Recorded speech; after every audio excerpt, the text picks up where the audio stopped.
ভাবছো হাতে মাত্র একটা ছুটি আর ফ্যামিলি কিংবা প্রিয়জনের সাথে ঘুরতে যেতে হবে, তাহলে তোমাদেরকে বলবো কোনো কিছু চিন্তা না করে সোজা চলে এসো এই সুন্দর মন্দিরটাতে। Hello guys, welcome back to my new another blog.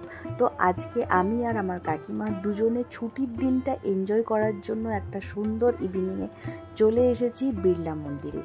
কলকাতার বুকে এত সুন্দর একটা গুজরাট কিংবা রাজস্থান কিংবা উড়িষ্যার ধাঁচে তৈরি করা শ্বেতশুভ্র এইরকম একটা মন্দির আছে, অনেকেই হয়তো জানে না। তাও আবার কোথায়? বালিগঞ্জে, মানে সাউথ কলকাতার এত একটা বিজি শহরে যে এত ভালো মন্দির থাকতে পারে সেটা হয়তো কেউ জানেই না। তারই খোঁজ আজ তোমাদেরকে আমি দেব। তো কিভাবে মন্দিরে আসবে, মন্দির খোলার টাইম বা কী, সব কিছুই তোমাদের সাথে শেয়ার করব। তো মন্দিরে আসতে হলে সকাল 7:30টায় চলে আসতে হবে। মন্দির বন্ধ হয় সকাল 11টায়। বিকালের দিকে প্ল্যান করছো তাহলে 4:30 থেকে 9টার মধ্যে চলে আসতে হবে।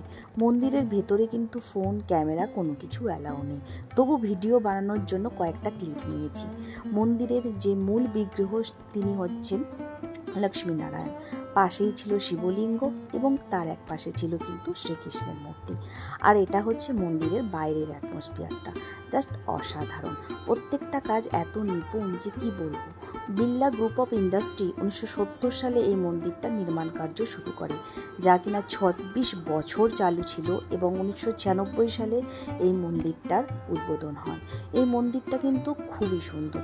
বাকি বাইরে এলে তোমরা দেখতে পাবে শ্রীকৃষ্ণের যে অবতার রূপগুলি, তার এক একটি করে সুন্দর বিগ্রহ দেওয়া আছে এবং প্রত্যেকটি বিগ্রহ দেখলে তোমাদের মনে হবে যেন ভগবান স্বয়ং ধরাধামে নেমে এসেছেন।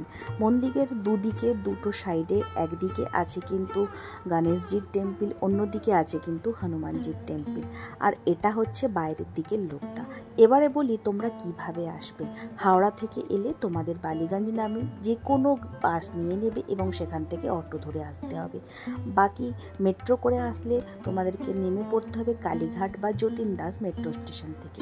সেখান থেকে তোমরা নিয়ে নেবে যে কোনো অটো এবং এই মন্দিরে পৌঁছে যাবে। আমরা গিয়েছিলাম একটা ক্যাব বুক করে। আমাদের সন্ধ্যেটা তো খুবই ভালো কেটেছে। এবার কিন্তু অপেক্ষায় রইলাম তোমাদের সন্ধ্যেটা কেমন কেটেছে। তো যদি কোনো এনকোয়ারি থাকে তোমরা অবশ্যই কমেন্ট করো আর আমার এই চ্যানেলটাকে সাবস্ক্রাইব এবং শেয়ার করো।